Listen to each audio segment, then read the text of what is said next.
அவ்வளவு சீரியஸான பிசினஸ்க்குள்ள நம்ம இருக்கோங்கிற எண்ணம் நமக்கு எப்போ வருதோ, எத்தனையோ பிசினஸ் வந்து பாத்தீங்கன்னா ப்ராடக்டே கம்மி,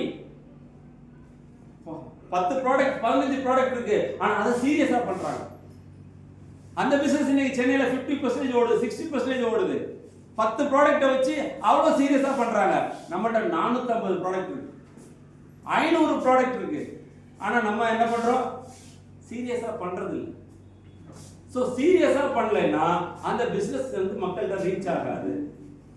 சோ ஒய் ஆர்சிஎம்ங்கிறது சும்மா நம்ம பேருக்கு நம்ம வந்து ஆர்சிஎம் பண்றேன், ஆர்சிஎம்ல நல்ல பொருள் இருக்கு, ஆர்சிஎம்ல ரைஸ் பிராண்ட் ஆயில் இருக்கு, ஆர்சிஎம்ல மதுசன்யம் இருக்கு, இது நமக்கு ஹெல்த்தை கொடுக்குது, இது நமக்கு ஆரோக்கியத்தை கொடுக்குது, நாம நல்லா இருக்கிறோம், அதே மாதிரி நிறைய பேர் நம்ம ஆரோக்கியமா வாழ வைக்க முடியுங்கிறது வந்து மற்ற கம்பெனி கூட சொல்ல முடியும்.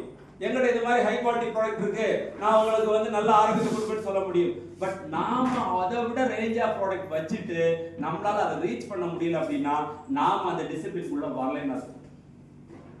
நாம அந்த டிசிப்ளின்குள்ள வரணும். ஆர்சிஎம் ஒய் ஆர்சிஎம் 21 ஸ்டெப்ஸ் எதுக்கு கொடுக்குறாங்கன்னா நாம அதை பண்ணணுங்கிறது தான் கொடுக்குறாங்க. நாம அந்த டிசிப்ளினை ஃபாலோ பண்ணோம். 21 ஸ்டெப்ஸ் நாம ஃபாலோ பண்ணோம். பண்ணலன்னா நமக்கு ரிசல்ட் வராது. அதுக்காக தான் ப்ரொபஷனலா நமக்கு அந்த 21 ஸ்டெப்ஸ் கொடுத்திருக்காங்க.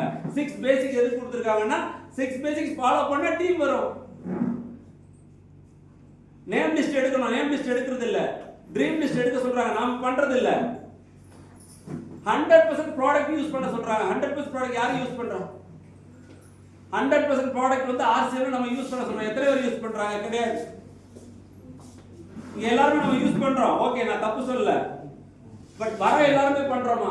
அதான் கேள்வி. வர எல்லாருமே ஆட்டா மாவு வாங்கிட்டு போறாங்க, எண்ணெய் வாங்கிட்டு போறாங்க, சிலர் டீயை மட்டும் தான் சூஸ் பண்ணிட்டு போறாங்க, வேற எந்த பொருளுமே எடுக்கிறது இல்ல. இங்க புரோட்டீன் இருக்கு, இங்க விட்டமின் மினரல்ஸ் இருக்கு.